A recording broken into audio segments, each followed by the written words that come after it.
For example, we get larger amount of output as a result of employment when the labor is productive. The labor gives us high marginal product or high average product, right? We don't have to use a lot of them to produce the output that we want, so it should help us lower production cost in that case. Then the cost also depends on the price of the factors. Of course, basically, if the price of the factor of production that we use is very high, right? Of course, it's going to result in higher production costs at the end, right? If the factors of production that we use like cost a lot or expensive, for example, cost is likely to be high. So that is the three main things that affect the cost of production, right? The amount of factor that we use, the productive of the factors, and also the price of the factor that's going to affect our production cost from time to time.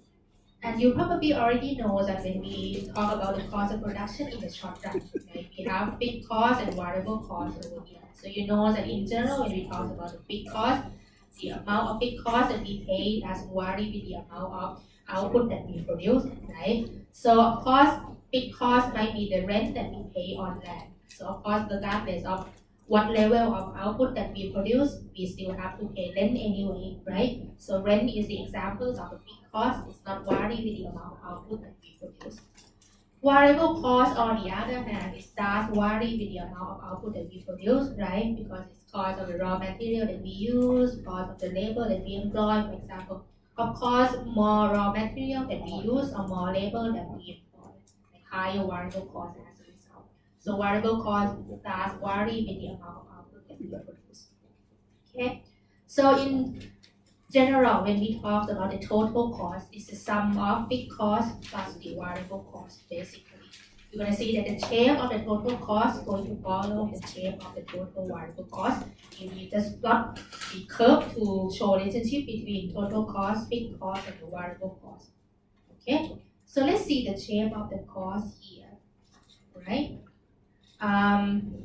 Basically, let's talk about the variable cost first before we show you the graph here. Okay? So basically, the variable cost, for example, if we treat labor as the variable factors that we use in the production process, right? The total variable cost here implies the cost of employing the labor, right? The shape of the total variable cost also follow the law of diminishing return. It means it depends on the productivities of the variable factor that we use basically when we draw the shape of the total variable cost. We said that before we have the problems of diminishing return. It means when the labor is still productive. For example, we have the higher marginal product, right? So when labor is productive, right, we don't have to use a lot of them to produce desired level of output. So variable cost increase slowly, okay? When the labor is still productive, it means we have the marginal product is still rising, right? It means labor is productive. We get more and more output as a result of employ additional labor, so variable cost should increase slowly because basically we don't have to employ a lot of labor to get the level of output that we want, so cost increase slowly. Okay. On the other hand, once diminishing return set in, it means marginal products start to fall, right? In that case, it means labor is less productive, right? We have to employ lots and lots of labor to get the desired level of output and they are less productive. So cost, in terms of variable cost over here, going to increase rapidly in that case. So the productivities of the labor affect the shape of our total variable cost here, cost of employing the labor basically. Okay, so if we plot the curve, right, so you see that here the big cost does vary with the amount of output that we produce. Below here is the output that we produce, right, basically, right? So we plot this curve based on the information that we have like in the table on the left side over here. You see, fixed cost doesn't vary with the amount of output that we produce, regardless of what level of output we incur the same level of fixed cost over here. While variable cost increase with the amount of the output that we produce, because if you want to produce more output, you have to employ more labor. Of course, if we basically employ zero amount of labor, right, we get zero output, right? Once we start to basically produce more output, we have to employ more labor, so variable cost increase, right? You see at first, right, before we having the problems of diminishing return, right, cost increase slowly. Yeah, that is before we having the problems of diminishing return. It means our labor is still productive. But once our labor is less productive, you see cost increase sharp, right? So variable cost reflects the productivities of the factor input that we use, or the variable factor input that we use here. You see, after we have a problems of diminishing return, cost increase rapidly. Okay. Then you see total cost here is a summation of the fixed cost and variable cost. See, the thing that makes total cost increase is not the fixed cost, because fixed cost always constant over here, regardless of how many output that we produce. But total cost, on the other hand, right, rise with the increase in variable cost, right? So basically, the things that cause total cost to increase is the variable cost that increase with production, not the fixed cost, right?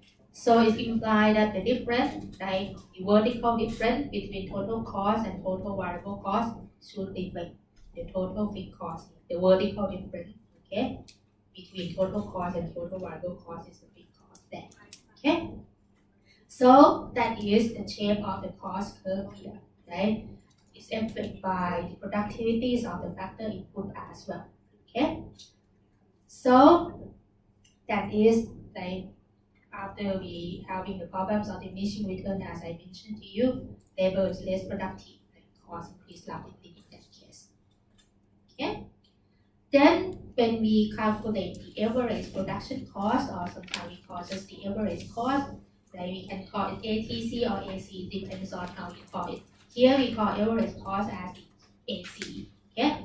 You just basically divide total cost by the amount of output that you produce. So of course, average total cost or average cost is the average fixed cost, which is total fixed cost divided by Q, plus the average variable cost here, which is total variable cost over Q. Yeah. Suppose they just give you an information, the easy example over here. It costs a firm £2,000 to produce 100 units of the output. So what is the average cost given the information? You just simply divide 2,000 by Q, which is 100 over here. So the average cost is easy. 20. sorry, my brain is stop functioning. 20. Wow. 20 pounds, okay, for each unit. It's lucky that I just know only English at time, but no other language, and speak another language as well. I'm sorry. I want to learn more about other language. Okay. So that is the average cost, okay? Average fixed cost is total fixed cost over Q, right? You see, when you produce more output, you'll be able to spread the fixed cost, right? So average fixed cost is defined when you produce more output. The average variable cost is simply divide the variable cost by the output that you produce, okay? Basically.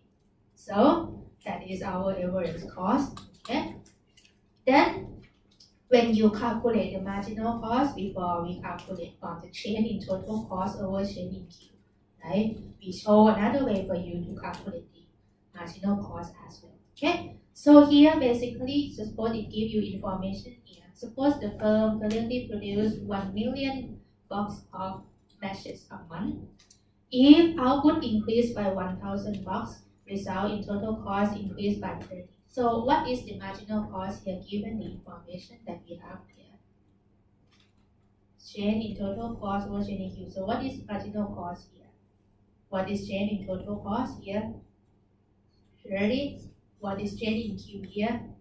1,000. So what is your marginal cost? Simply 0.03. Okay? Given the information over here. Okay?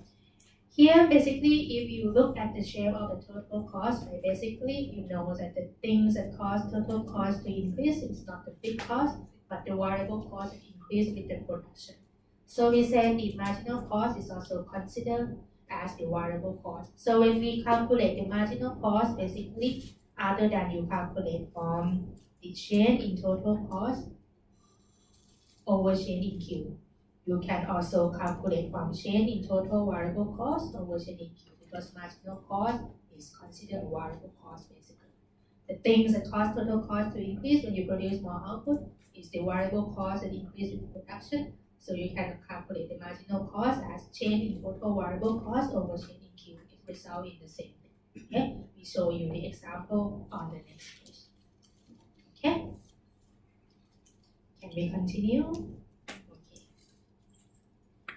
So that is, suppose we have the information over here. This is the output, this is the fixed cost, doesn't vary with the amount of output that we produce. Average fixed cost, for example, 6 over here is 12 over 2, right? We have total variable cost that increase with the amount of output that we produce. Average variable cost, for example, 8 over here is 16 minus 2. Then we have the total cost, which is sum of fixed cost and variable cost.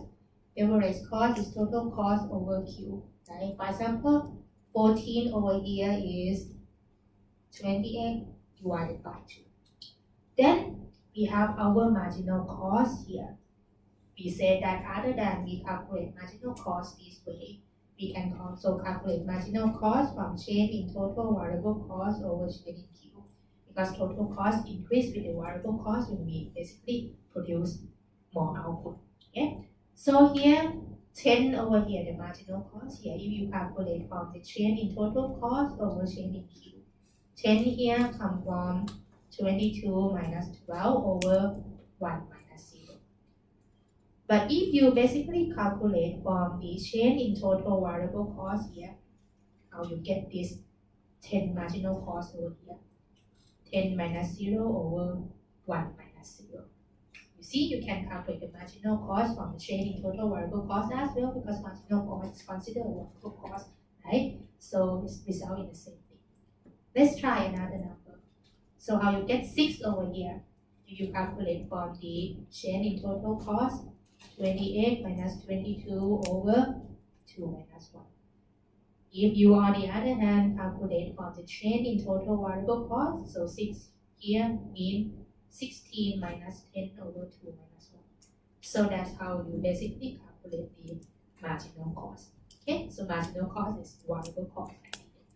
Okay, can we continue? Okay, we continue. Okay, right? Then basically now we try to link the cost with the productivity once again. Okay, we're going to talk about relationship between the marginal cost and the marginal product here. So why we say that marginal cost depends on basically the law of diminishing return. Let me show you. Okay, the link between, I have to use the white paper. Okay, link between the marginal cost and the marginal product.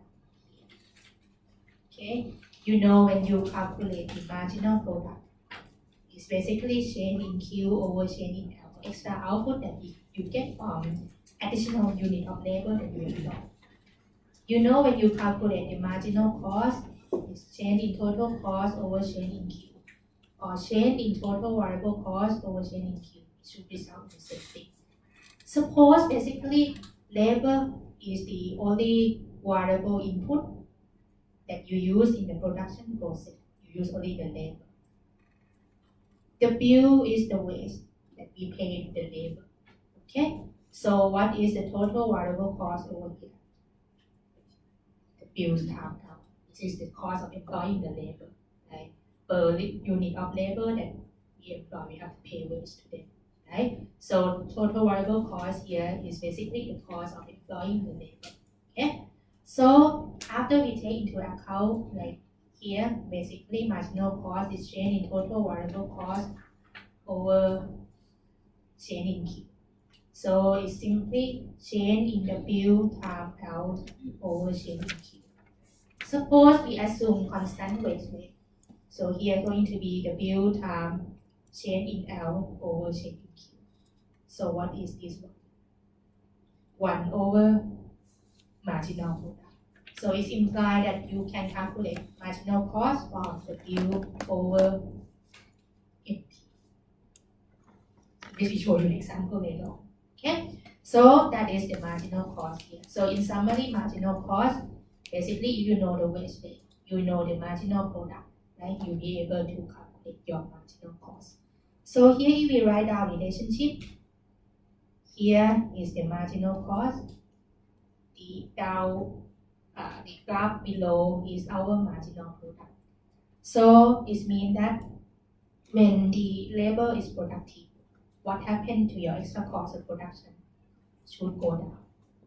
But once your labor is less productive, once we have the problems of diminishing return, labor is less productive, your extra cost of production going to increase rapidly. So the maximum of the marginal product should imply the minimum of the marginal cost. So let me write down the relationship here. So when marginal product increase, marginal cost should down. When marginal product go down, cost increase rapidly. So we say at the max of marginal product should correspond to min point of the marginal cost. So that's how productivities of the labor affect your production cost, basically. Okay? So we can illustrate the relationship between the marginal cost and marginal product. We show you how to calculate this thing later. We have some examples to show you why we say we can calculate the marginal cost for W over marginal product. Okay? So that's why your cost is depends on the productivities of the labor that you use. Okay? Once the productivities of the factor of production that you use is less productive, it's reflect to higher production cost. Okay? Okay, we continue.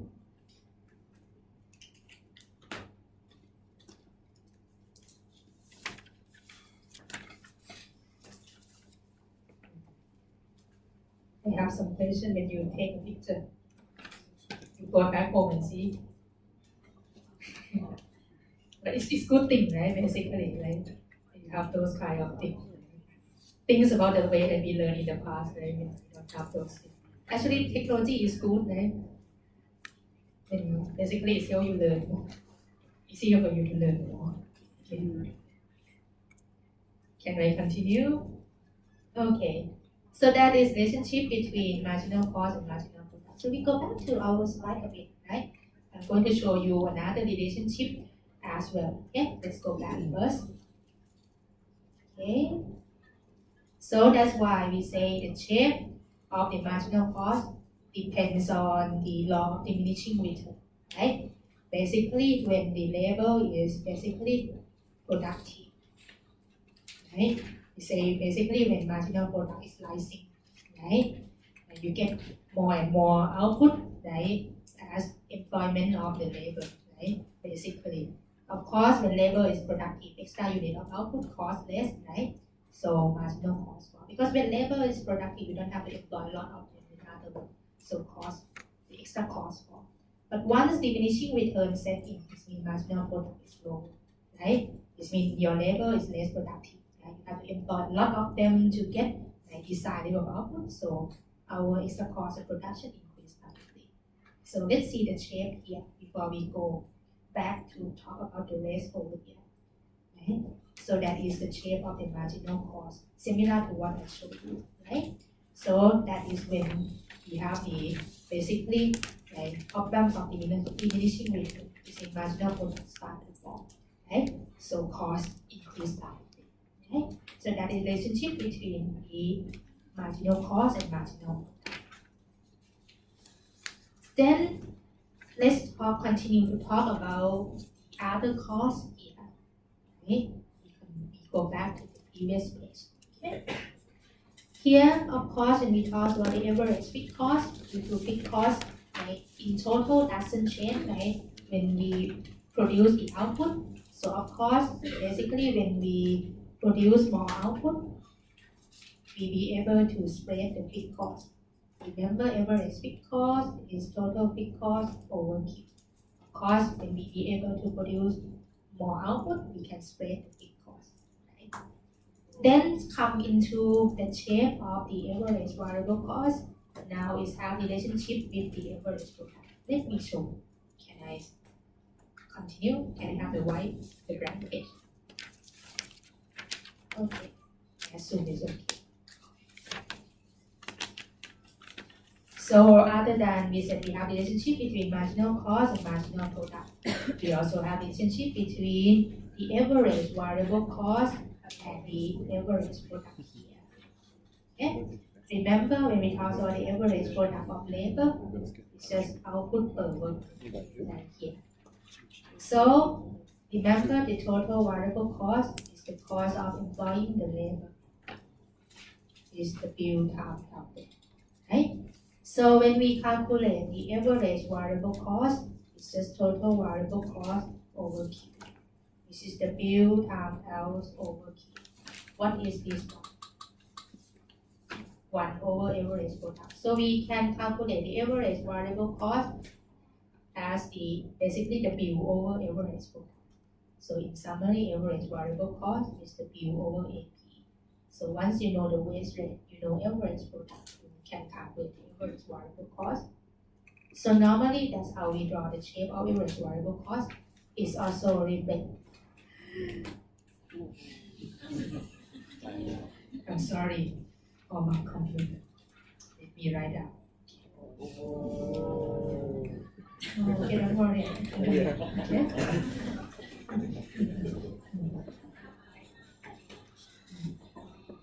Give me 1 minute.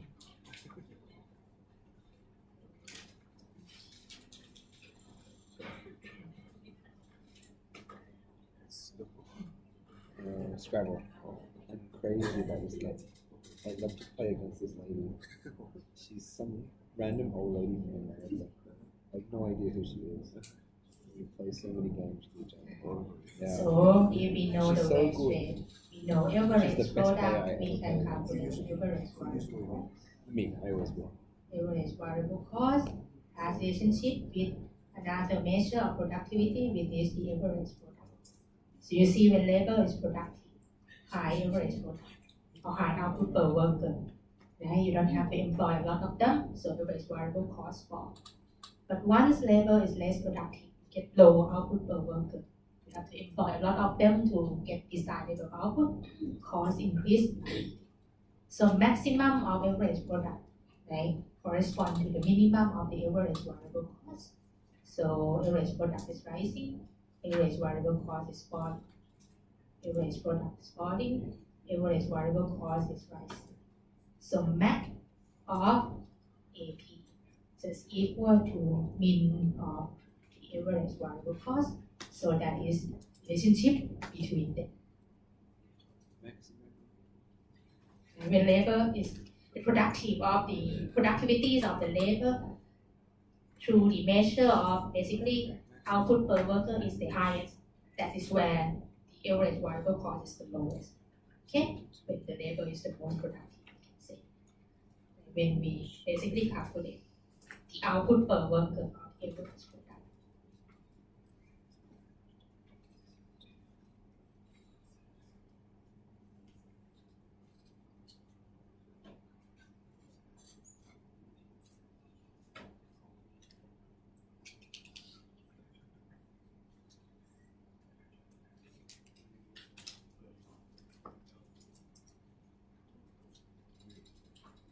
Can I continue?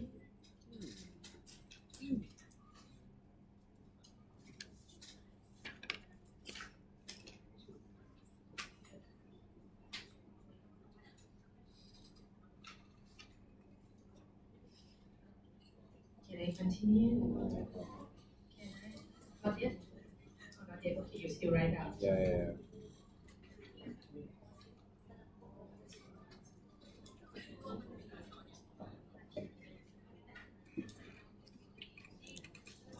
Okay, can we continue? Alright, we continue, okay? So that's why we said that's what implied over here basically. When average product rising, average variable cost fall. When labor is less productive, cost increase rapidly through the rise in average variable cost, right? So average cost is the sum of the basically average variable cost and average fixed cost. So if we plot all the graph together, you see the basically the gap between the average variable cost and average cost going to narrow down. Higher level of output. Let's see the graph. What we don't see over here. Let's see the graph. This one we already talked about. This one we go back to talk about this one later. Let's see the graph first. You can see the relationship to the graph as well. This is all the cost curve that we have, right? So we have basically the average big cost that going down with larger amount of output that we produce, right? the vertical gap between average cost and average variable cost is the average fixed cost. You see at the high level of output, the gap, like the vertical gap over here is narrowed down, right? Because if we produce more output, we can spread the fixed cost. Then we have the relationship between the marginal cost and average cost, and also marginal cost and average variable cost. Because marginal cost, when we draw the curve, if we assume the rising cost over here is always cut through the minimum point of the average cost and average variable cost. Why? Because basically when the marginal cost is less than the average cost or the average variable cost, the average cost and the average variable cost should basically go down. Why? Because basically when we produce more output, the additional cost increase slowly. It should pull the average cost and average variable cost down when cost increase slowly. Okay? But when the marginal cost is greater than average cost or average variable cost, you're going to see that those costs going to increase rapidly. Or in other words, when you produce more output, extra cost increase rapidly to pull your average cost and average variable cost up, right?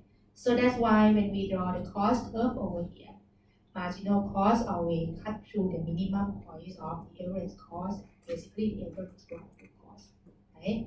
When you basically draw the curve together, right? So basically, marginal cost, or we can say when it cut, we can say it's equal to average cost or average variable cost at the minimum point of the average cost or the average variable cost. Right? You assume rising cost situation basically eventually. Right? So that is basically how we draw the cost curve. Why cost eventually rise? Because the factor of production eventually less productive. You cannot expect the factor of production to be productive for it. But eventually it's less productive. Okay? So that is our cost relationship. Can we continue? No more response, so we can continue. Okay, we go back to that page a bit that we skipped. This page basically just explain relationship like that you see on the next page. Marginal cost less than average cost, pull average cost down. Greater than average cost, pull those costs up. It's cost, average cost, variable cost at the minimum point, basically of those costs. Right? That's how we basically illustrate relationship between them. Okay? So let's try to apply like what we basically show you before. Remember when we talked about the marginal cost, you can calculate from W over MP. When you calculate the average variable cost, you can calculate from W over AP. Now the things that we know, you know the ratio that you pay for the labor. So now you have information to calculate the marginal cost and average variable cost, even that now you know marginal product and average product like as well, right?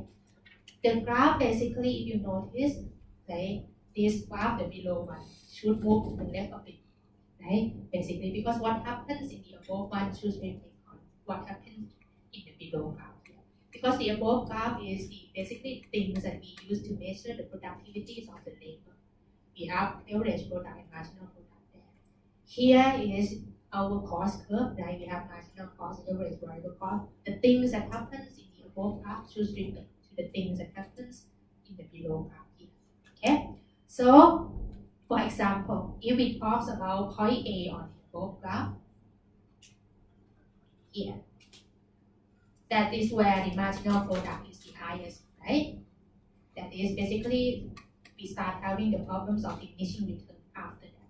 So here, what is the value of the marginal product when the labor that we employ there is 500 labor, for example. The marginal product is 9. It should reflect to the marginal cost curve here, right? Here, why we say the marginal cost as is 2.33. How we get the value? So sorry, change the page. So how we get to T3 here? That is the marginal cost, how we calculate before. That is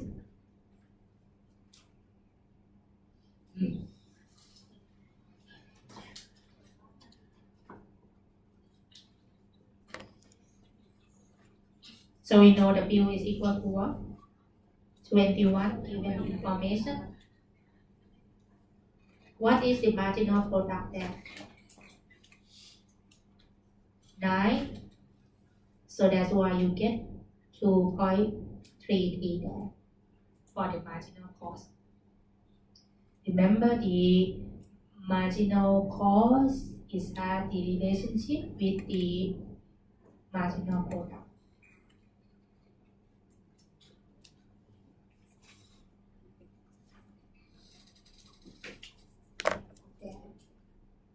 Okay.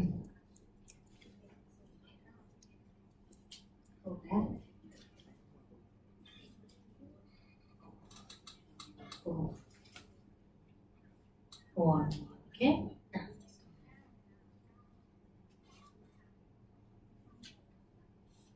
Okay. Then we try to see relationship between the average product and average variable cost.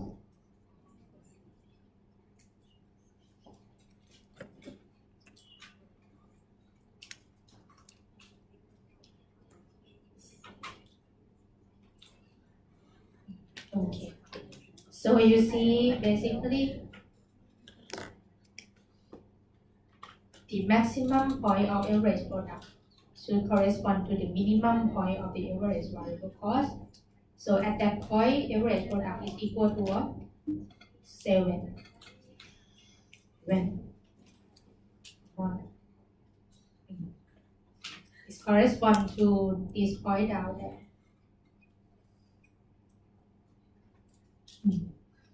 So there, why the average variable cost is equal to 3.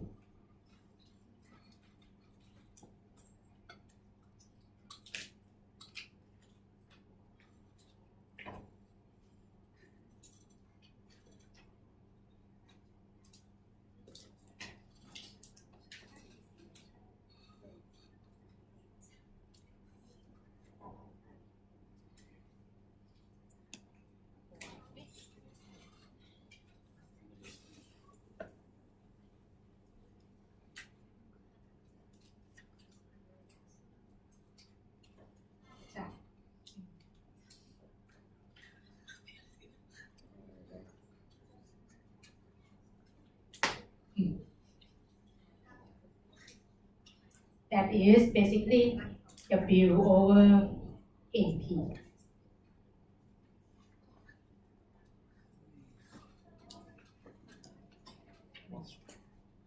You want to kill my computer, right? You want to kill us. I cannot just burn it. Okay. I just want it basically. Okay. So you see that basically we can apply basically the formula that we discussed before, right? How we basically be able to calculate the marginal cost from the bill over marginal product and the average variable cost from the bill over the average product. So as long as we know the wage rate that we pay, suppose we assume constant wage rate, okay? We know the productivities of the labor, like the marginal product or average product in this case, so we'll be able to calculate the marginal cost and the average variable cost over here. Okay? So basically the maximum point of the marginal product corresponds to the minimum point of the marginal cost.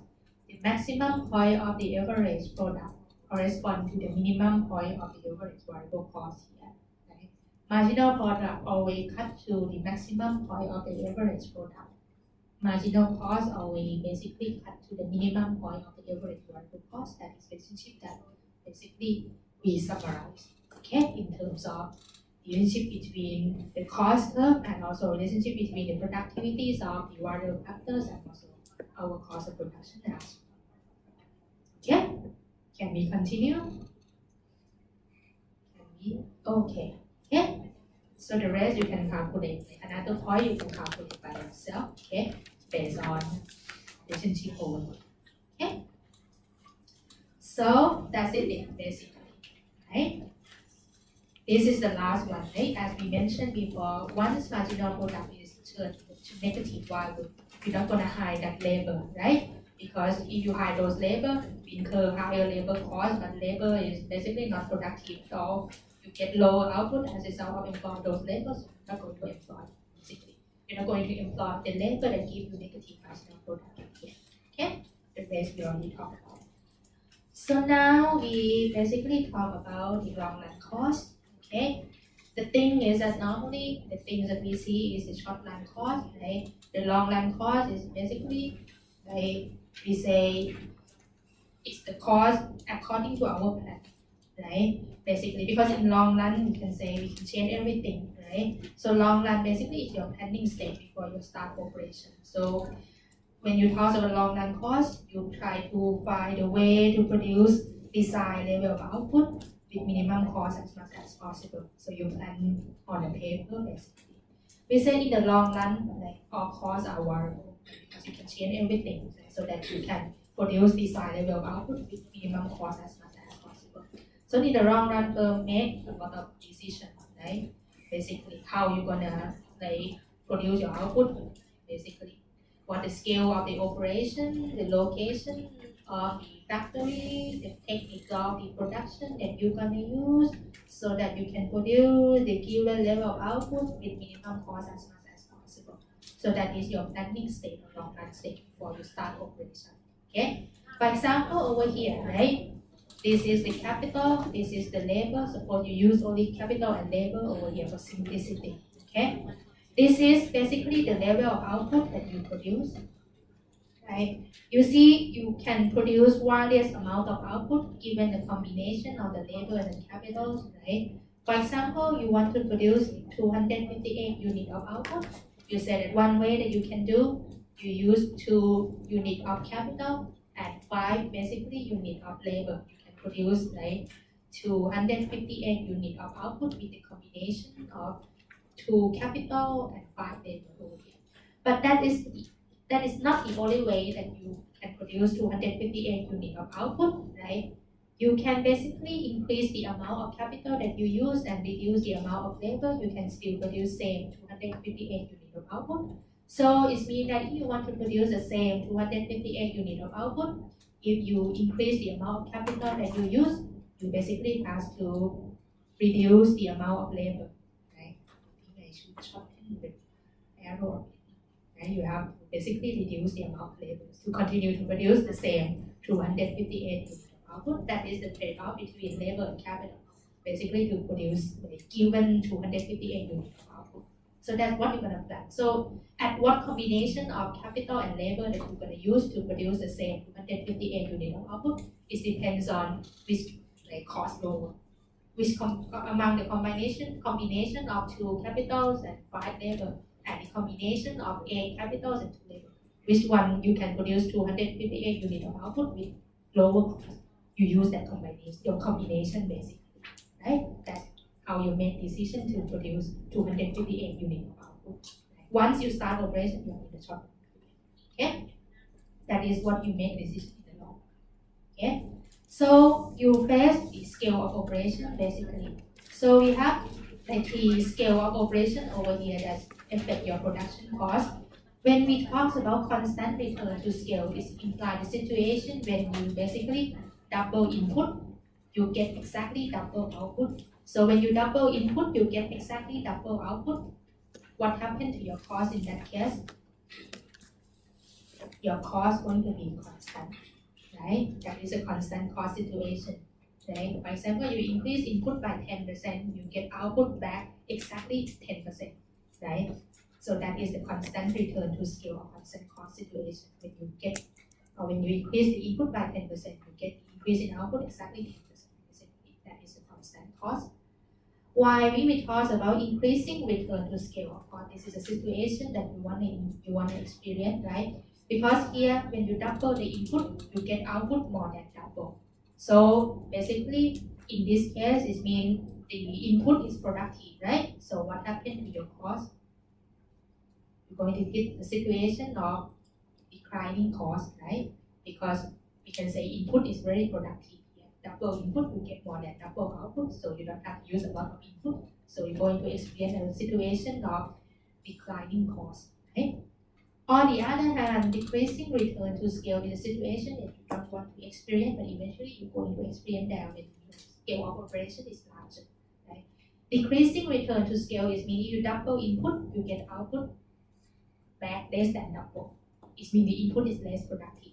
So you have to use a lot of input to get desired level of output. So what happens to your cost? Rising cost, basically. So we say that in the initial state of production, first, you normally experience increasing return to scale at the initial state of production. Once you basically start to produce more and more output, the cost advantage is less, you experience a constant return to scale. Eventually, when your operation is getting larger, you basically experience the decreasing return to scale. So normally when we draw the cost curve, right, over time, that's how you basically gonna experience. This is your long run average cost. Okay, so basically at the initial state of production, right, you get cost advantage, right? Basically when you compare between few amount of production and larger amount of production initially, of course, with the few amount of production, your input going to be very costly, right? Because you just use few amount of them to produce the output. But once you expand your operation, right, you get advantage in terms of the cost, and you can basically purchase input at a larger amount. So you'll be able to lower your input cost when you purchase input at a large amount to produce larger amount of output. So at the initial stage of production, you enjoy cost advantage. That's when you experience increasing return to scale normally. But once your company getting larger, right, the cost advantage is going to reduce, so you experience constant return to scale or constant cost. But when company getting larger and larger, right, you basically have some hold up, right? Some like operation is like repetitive or whatsoever, right? When your corporate getting larger, right? You have people or departments sometimes doing the same job or whatsoever. So eventually, your basically lost cost advantage, right? Your cost is rising. So that's when you experience decreasing return to scale. Right? The labor that you hire, for example, that you hire too many labor, for example, working the same job or whatsoever, right? Eventually you experience rising cost. When the company is getting larger and larger, or when your operation getting larger, more complex, right? So that is the scale of operation. LRAC is long run average cost. Okay? That's why normally we draw cost curve, we draw exactly U shape. Take into account the fact that when the company or operation getting larger, eventually you have the problem of rising cost at the end. Okay? Can I continue? So that is what I explained. Most frequently, production functions have increasing return to scale at the initial level of production. Constant return to scale as we continue to produce more output. Eventually, we experience decreasing return to scale at the high level of output, or eventually experience a rising cost eventually. Okay. Then the economy of scale, you are all familiar with this one. We say the economy of scale is a situation where you'll be able to basically lower your production cost, right? When you basically produce larger amount of output. And one reason that you experience the economy of scale is because you have the initially increasing return to scale. So at the initial stage of production, you might be able to experience economy of scale in the production process, right? Basically, right? Due to basically input is productive initially, right? So you don't have to basically employ a lot of them to produce desired level of output. So cost falling, right? When you basically continue expand your operation. That is the economy of scale. Right? So that's why you have incentive to produce more output so that you enjoy lower production cost when you producing more output initially. Okay, that is economy of scale. Then we talk about the situation of economy of scale. You know how it's actually different from the economy of scale. This is the advantage of large company over the company that produce single output. Why the company sometimes the company that produce variety of output has cost advantage over the company that produce single output one. Why sometimes the company that produce single output cannot compete with large company? Why? Because they don't have cost advantage like large company. Economy of scope is a situation when you produce a product jointly, it's cheaper than produce product separately because you can share some cost. That is normally the advantage of large company. Right? Basically, you purchase input at a large amount. With the input that you purchase, you use it to produce the many output basically. So you'll be able to lower your production cost. That you have cost advantage over the company that produce a single product basically. Is the economy of scope, right? Because you can share some cost basically.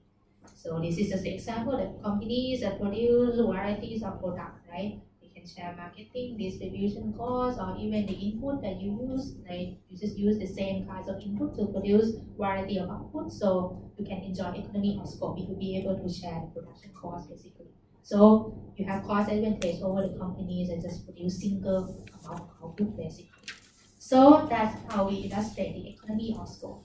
This is a situation that cost of producing product jointly is cheaper than cost of producing product separately.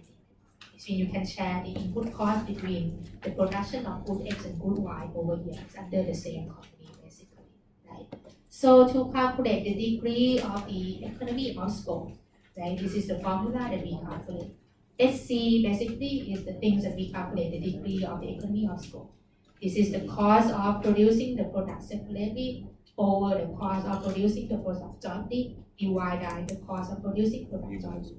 Of course, if this value or if this formula you get the SC value greater than 0, this means cost of producing the product right jointly is cheaper than the cost of producing X and Y separately. Right? So you have like economy of scope in the production process, or you have cost advantage over basically the company that produce single product, right? But if this SC value is less than 0, this means cost of producing the product separately is cheaper than cost of producing product jointly. This means you cannot share the input cost at all. It means you produce completely different output. Right? You cannot share any cost like, among producing those outputs. So basically, you don't have economy of scope because you cannot share the production cost at all. The output may be completely different also, right? So you might not be able to enjoy the economy of scope. You don't have cost advantage over the company that produce single product. So in your decision to produce the output, basically you might have to take into account whether you'll be able to enjoy this thing as well. Right? So if you'll be able to enjoy this thing, some input that you use in the production process, you can use to produce many output. So you may have cost advantage over your output basically. Right? So you may have to consider whether you can share some cost over here so that you can enjoy the economy of scope. Okay? So here, this economy of scale, that is a rising cost situation. This means when you basically produce more output, eventually cost rises, right? Basically because you lost the cost advantage. Right? Input basically is less productive, right? Why? Why your company basically start to have rising. But you have to concern about that one as well, because if your costs continue to rise, your profit margin is squeezed, and you cannot at the end compete with your rival, right? When your cost is rising. So you have to find the problem why basically your cost is rising. It's might due to the managerial problems, right? Basically when the firm become larger and there you have communication problems, right? Some work is basically repetitive, right? Worker might feel insignificant, they have poor motivation to work basically for some reason, right? They don't want to work basically, right? You might not have a good evaluation process or whatsoever. Right? Workers just work and then they don't care basically, right? They don't have motivation to work. The incentive that pay to the worker is not good or whatsoever, right? So at the end, the worker has poor performance. You hire them, right? So it results in your rising cost, right? Or the production may be have some conflict, there's some disruption or hold up during the production line.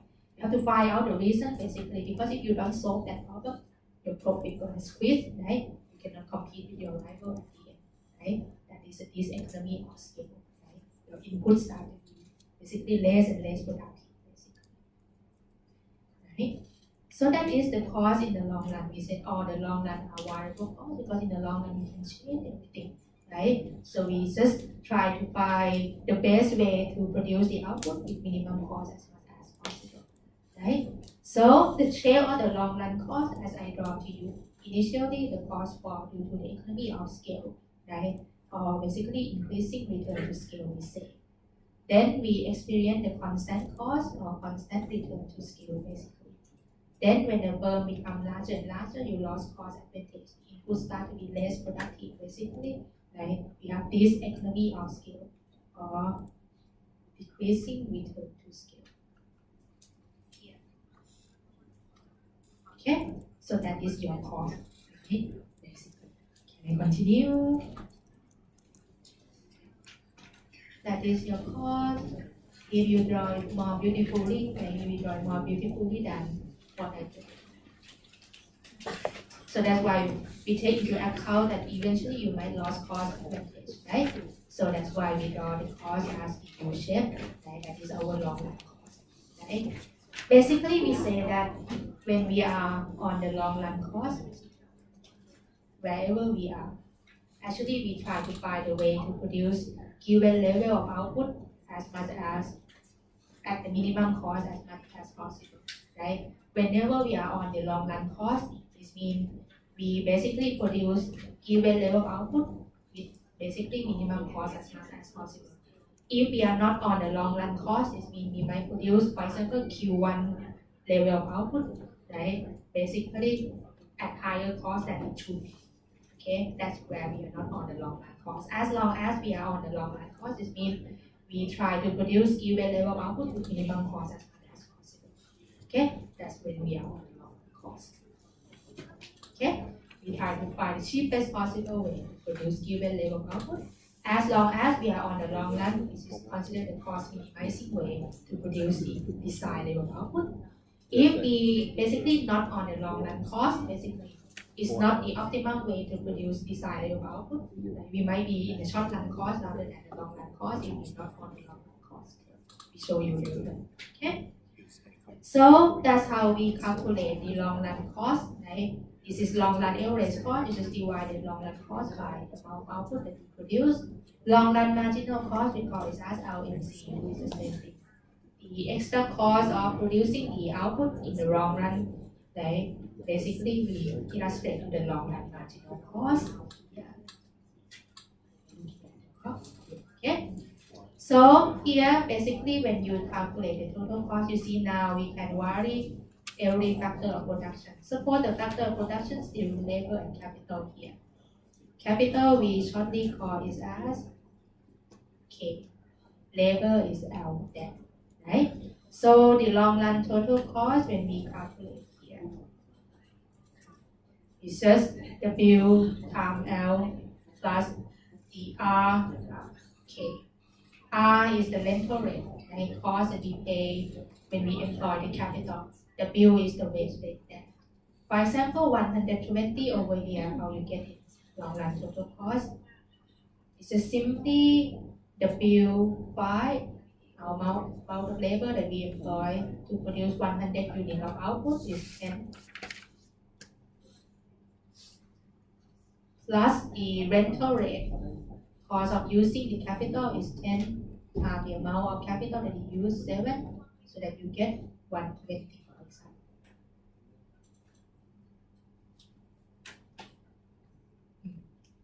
Right? 140 here, same thing, is 5 times 12 plus 10 times 8. That is 140. Simply as that. Okay? Now in the long run, our cost, our variable cost basically. How about long run average cost here? 120 over 100. Here is 140 over 200, right? Because long run average cost is total cost divided by Q. How about marginal cost here? This one is 120 over 0. You don't produce the output, you don't employ the labor and capital at all, basically, right? you have the zero cost. But once you start producing the output, you have the extra cost as a result of producing extra unit of output. So here, how you get to 0.20.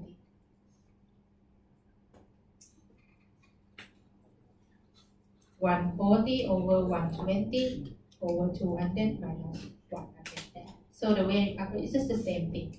Relationship is the same. Right? When we focus on the marginal cost and average cost, you see when cost increase slowly, average cost fall as well. Once cost increase rapidly, it's full average cost. Relationship is the same.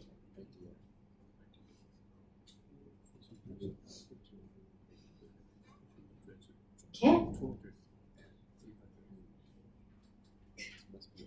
Oh, yeah. Okay? Is that okay? I do have Let me continue. And me? Yeah. Okay. Let's see if I can do it tomorrow. It's the key. So we continue. Alright?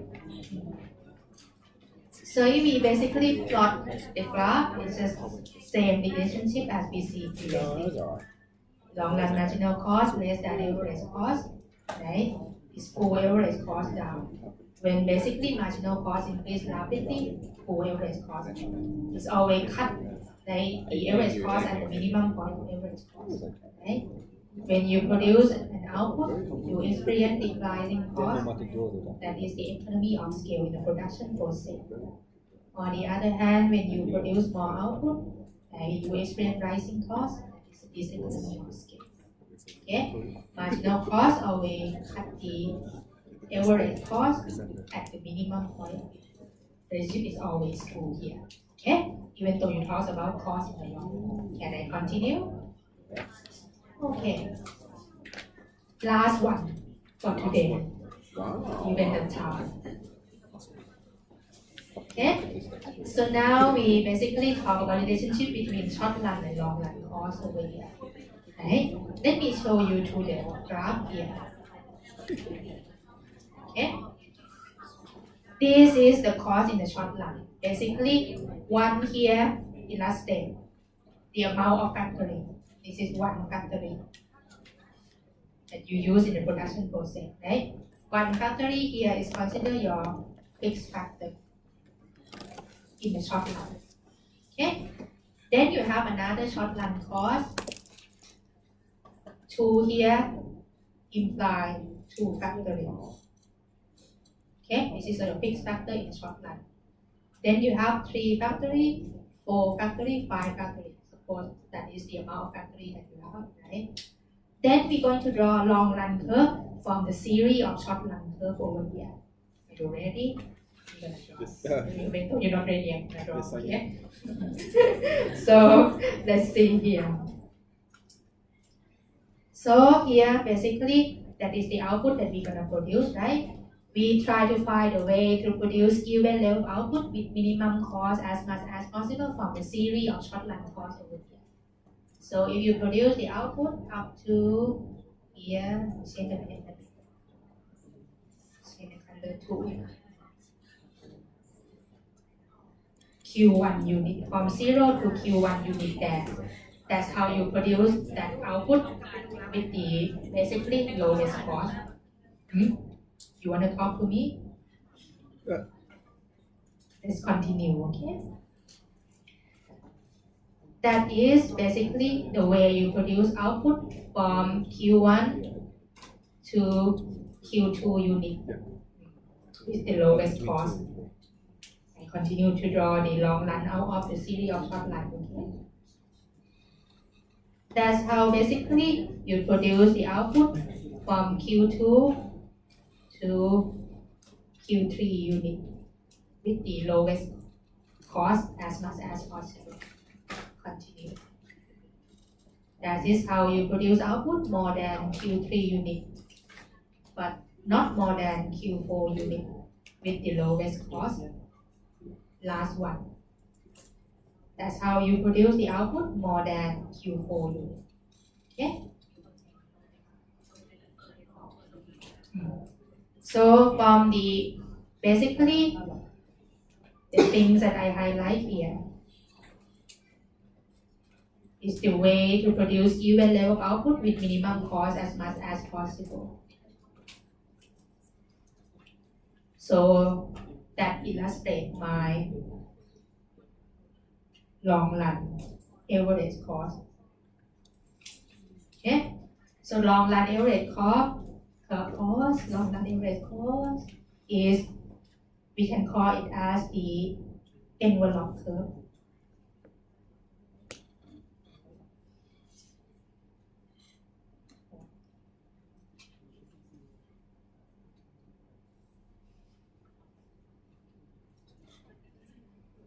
Or envelope of the series of the short run cost. You see, if you produce the output like from 0 to Q1, that is the minimum cost way to produce the output up to Q1. Okay, basically. So basically, if you have like one factory, you shouldn't produce output more than Q1. Okay, you have one factory. Then if you want to produce output from Q1 to Q2, right, to achieve minimum cost to produce this output level, you should have at least 2 factories. Okay? Then to produce output from Q2, not more than Q3 over here. To produce output at this level, to produce at with minimum cost, you should have at least 3 factories. Okay? Here, from output Q3 to Q4, to produce it as minimum cost as much as possible, you should have 4 factories. Okay? That's how you're planning your production. Okay? So long run is the envelope of the short run cost. So it means that if you are not on the long run cost curve, or long run average cost over here, it implies you produce output, right, at the higher cost than it should be. For example, basically you say that if you have just one factory, you should not produce more than Q1 output, because given the constraint by the amount of factory that you have, right?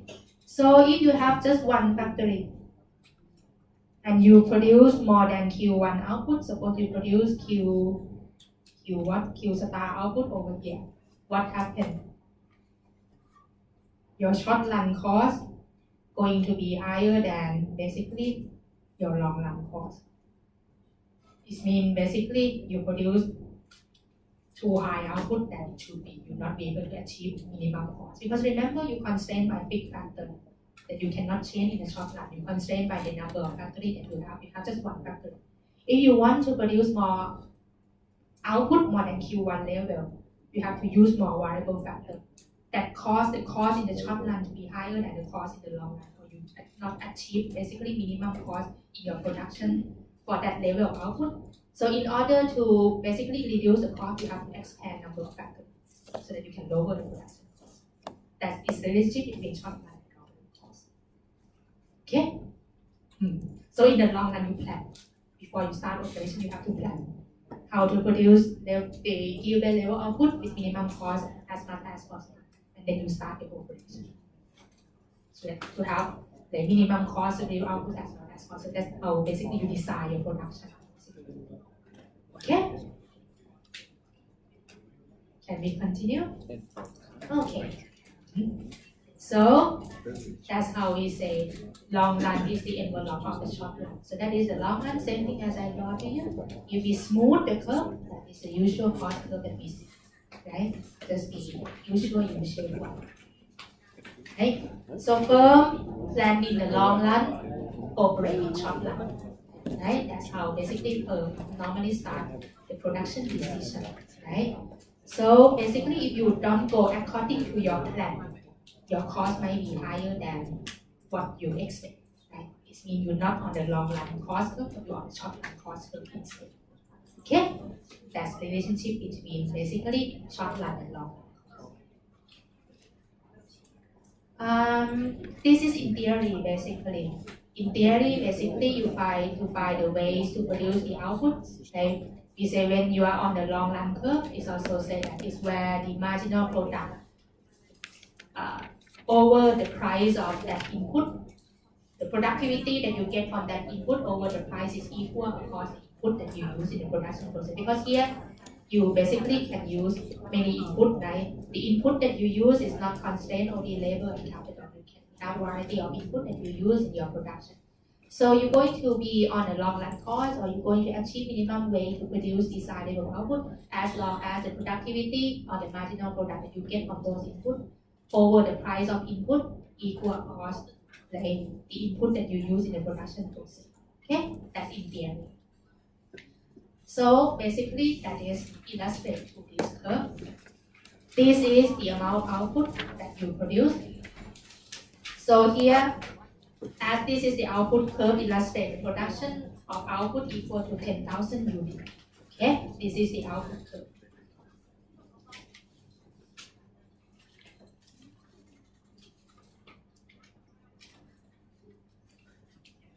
Here it means whether you are at point A, B, E, C on this curve, it means output is always equal to 10,000. Why? Because if you see, basically, if you basically use more labor to produce the output, to continue to produce same level of output, when you use more labor, you have to basically reduce capital. So that's why along this curve, you always produce 10,000 units of output. But here, if you notice it, what is this one? This is the cost curve, basically.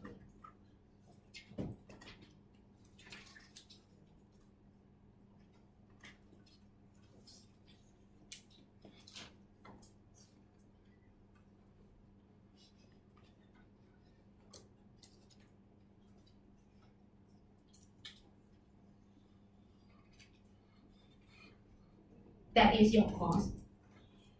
So here, basically, that is basically how to produce 10,000 units of output, but the cost is according to this line, okay? This is also producing 10,000 unit output, but the cost is according to that line. This is also producing 10,000 units of output, but cost is according to this line. Which point that you should choose to produce? Even that this is the same level of output that you produce, but cost is different. Here, can you calculate the cost? Given the cost is that way. Cost is basically cost of employing the labor and cost of employing the capital. So you know what is the cost level? Here is the capital exit. It means you use 140 units of capital and 0 labor. So can you calculate the cost given you have information over here? What is the cost at that line?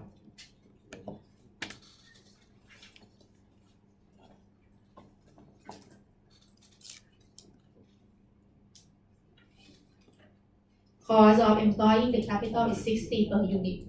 You use 140 units of basically capital over there. So what is your cost? 60 times 140.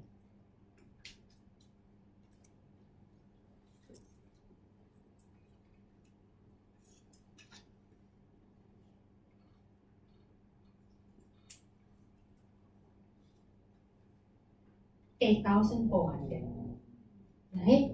Over there, this line. This is the highest cost line.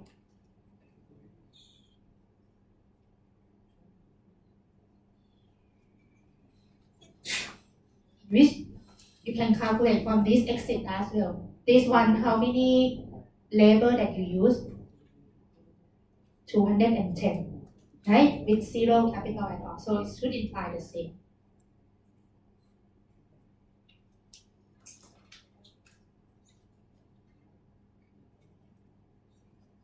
$40 times 210 should be basically 8,400. That is the cost of producing 10,000 units of output. You basically have to pay 8,400 if you are on this cost line. Okay? But if you basically reduce the amount of capital that you use or reduce the amount of labor that you use, the cost should be lower, right? So what is the next cost in the next cost line?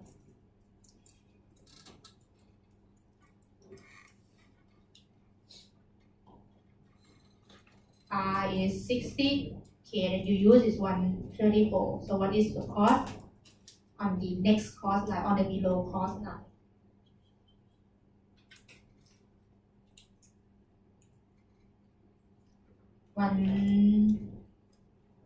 134 60. It should be the same thing over here.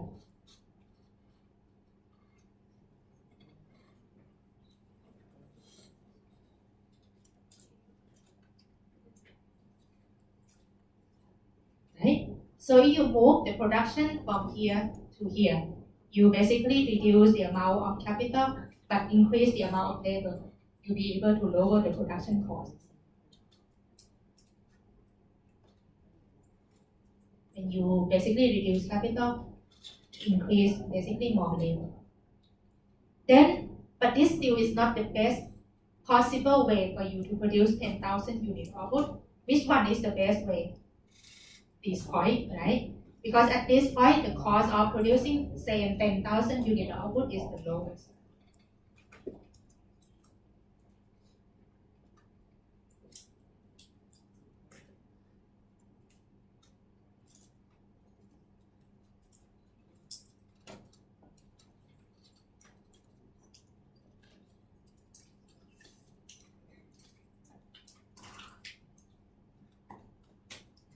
This is the same over here.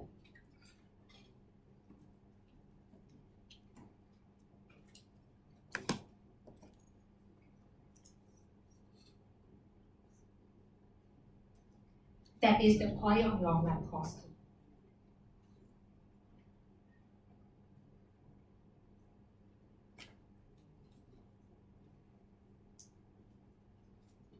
That's basically in theory how you basically find the best way to produce 10,000 unit output with minimum cost as much as possible. Okay? Which you have to like basically planning beforehand before you start operation.